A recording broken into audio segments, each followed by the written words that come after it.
Hello, જય સ્વામિનારાયણ, જય શ્રી કૃષ્ણ, જય માતાજી. આજે અમે બનાવી સાદી ખીચડી. કેમ કે કાલે અમારા લાઈનમાં વાસ્તુ હતું, સુંદરકાંડ હતો, એટલે બધું બહારનું ખાધું છે રસોયાનું મસાલાવાળું. આજ કીધું સાદી ખીચડી અને દૂધ મહારાજને.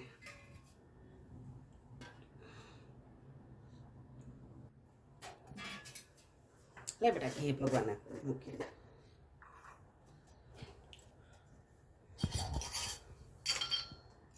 સ્વામિનારાયણ સ્વામી નારાયણ.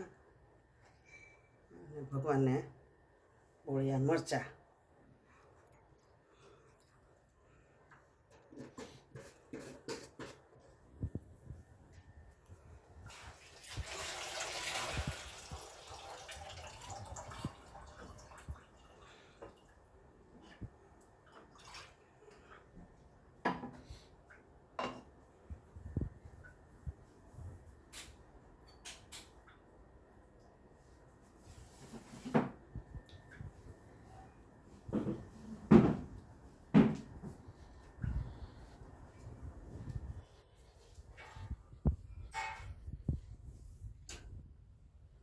જય મહારાજ.